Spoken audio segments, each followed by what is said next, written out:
As limitações divinas. São dois os tipos fundamentais de oração. O primeiro é a oração individual e devocional. Encontramos repetidas alusões a ela no Evangelho de João, em promessas como: "E eu farei o que vocês pedirem em meu nome, para que o Pai seja glorificado no Filho." João 14:13, 15:7, 16:23-24. Não há condicionantes aqui. Temos uma promessa para cada membro de Cristo que faz da oração algo excelente. Se, à luz dessas declarações, Deus não ouvir as nossas orações individuais e não responder a elas, podemos ter a impressão de que com certeza há algo errado com elas. Mas o segundo tipo de oração inclui o primeiro e vai além. Refiro-me ao tipo descrito na passagem de Mateus 18. Também digo que, se 2 de vocês concordarem na terra em qualquer assunto sobre o qual pedirem, isso será feito a vocês por meu Pai que está nos céus. Versículo 19. Eis a tarefa da igreja, o ministério de oração a ela conferido por Deus. A promessa aqui é condicional, tem de haver no mínimo 2, e em concordância. Por que esse tipo de oração é respondido? O versículo seguinte explica: "Porque, onde estiverem 2 ou 3 reunidos em meu nome, ali estou no meio deles." Versículo 20, Nova Almeida atualizada. Eles precisam estar reunidos, voz passiva, não se encontram por acaso apenas. Percebemos a diferença, pois estar reunido não é simplesmente algo que acontece por nossa iniciativa, depende do mover do Espírito, como foi o caso dos que se reuniram em Hebrom para aclamar Davi rei. E eles o fizeram não para cuidar dos próprios negócios, mas tendo uma única preocupação comum. É isso que os une, em seu nome. Quando isso acontece, concretiza-se o "estou no meio deles", liderando, revelando, iluminando. Louvado seja Deus, trata-se não de uma promessa, mas da declaração de um fato. Sabemos quando Ele está presente, e essa presença explica por que 2 na terra têm tanto poder. Deus aguarda as orações dos seus filhos para trazer o reino. Porque, se a presente época é importante, a seguinte é infinitamente mais. Todos os privilégios e poder de que usufruímos hoje são apenas uma amostra dos poderes da era que está por vir. A plenitude divina hoje oculta então se manifestará. À luz desse fato, percebemos a importância do que chamamos de a oração do Senhor. Durante milhares de anos, Deus mandou o seu povo orar. Ao longo dos séculos, todavia, não lhes deu nenhuma instrução quanto a sobre o que deveriam orar, exceto por essa única oração: "Venha o teu reino." Mateus 6:10, devemos pedir isso. Se seu reino pudesse vir por si só, não nos teria sido dado esse mandamento. Mas o povo de Deus deve orar, pois a obra do Senhor é sempre feita em resposta ao clamor desse povo. A oração do Senhor não é só um modelo para mim, ela revela o coração de Deus. A oração verdadeira começa no coração de Deus, é levada ao conhecimento do coração dos homens e devolvida para Deus sob forma de oração, então Deus responde a ela. Temos aqui mais que uma definição, creio que seja o princípio da atuação divina no universo. "Seja feita a tua vontade." Versículo 10. Sim, mas onde? Na terra, pois é o único lugar onde hoje a vontade de Deus não é feita. Mas, sendo assim, como pode o reino de Deus ser trazido aqui para baixo? Pela vontade criada, em união com a vontade não criada, buscando a remoção da vontade rebelde do diabo. Porque a oração sempre tem 3 lados. Envolve alguém a quem se ora, alguém por quem se ora e alguém contra quem se ora. Na terra, há alguém contra quem orar uma vontade oposta à de Deus. Contra essa vontade rebelde, Deus não agirá sozinho. Ele espera nossas orações. Muitas passagens nos evangelhos confirmam que Deus tem se sujeitado a certas limitações. Descobrimos Jesus impedido de entrar em uma cidade galileia, ou de passar por uma aldeia samaritana. Ou de novo impotente para fazer qualquer obra grandiosa em Nazaré, Marcos 1:45, Lucas 9:53, Marcos 6:5. Como estou angustiado. Lucas 12:50, ele clamaria. Quantas vezes eu quis reunir os seus filhos, mas vocês não quiseram. Mateus 23:37.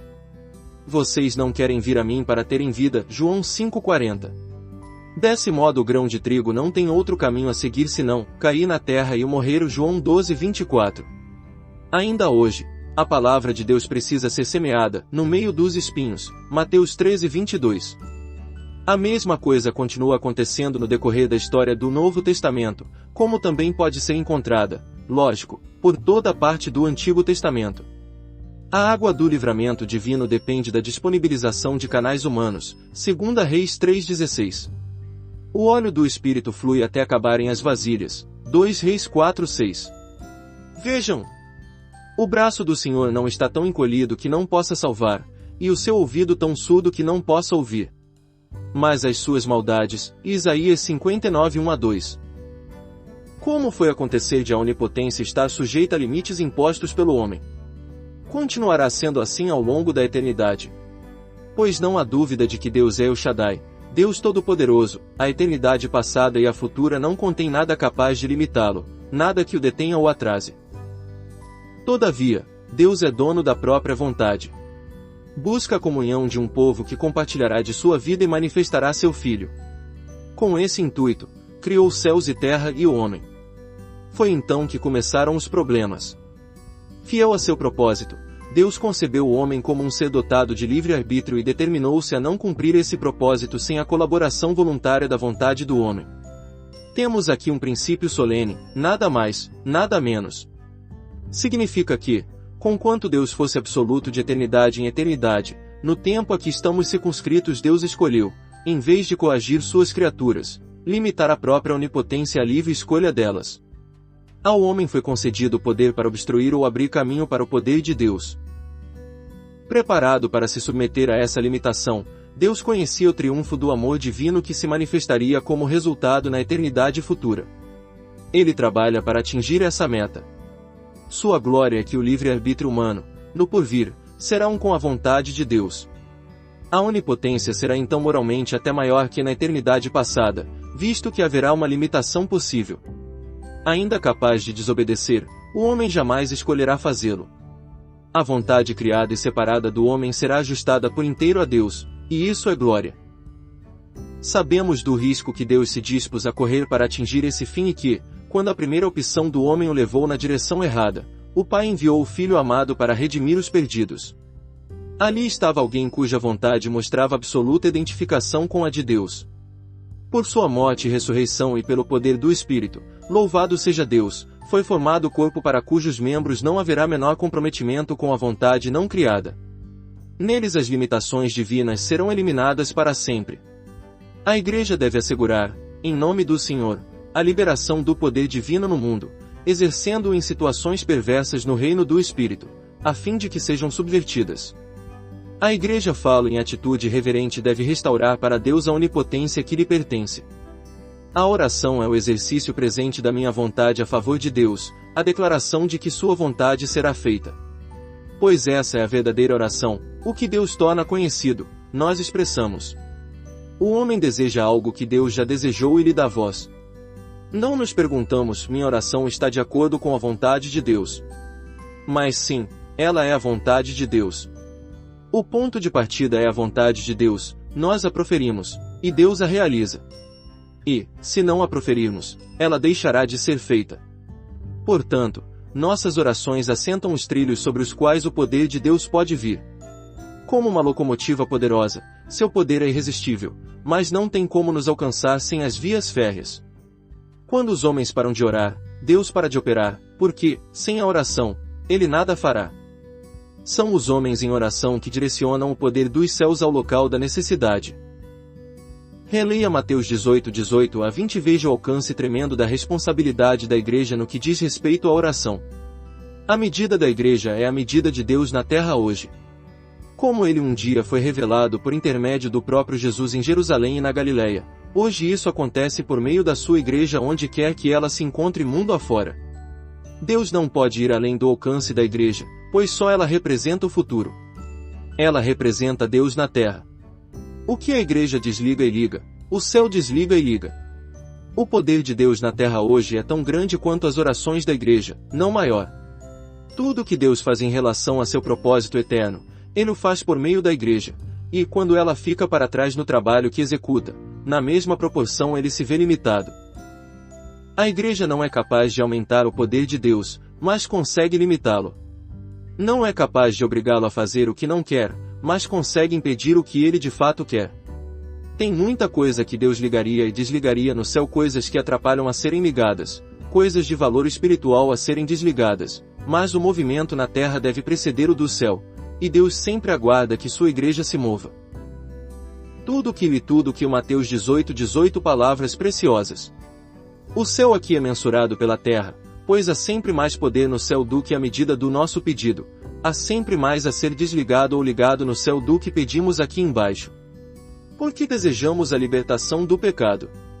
Porque clamamos a Deus por revestimento. Orar seja feita a sua vontade em mim, é um bom começo, mas temos de prosseguir até seja feita a sua vontade na terra. Os filhos de Deus vivem hoje preocupados em demasia com coisas pequenas demais, ao passo que suas orações têm o propósito de liberar atos de poder dos céus. A oração em meu próprio benefício ou por minhas preocupações imediatas deve levar à oração em favor do reino. Aqui está a resposta para a pergunta: qual o ministério da igreja?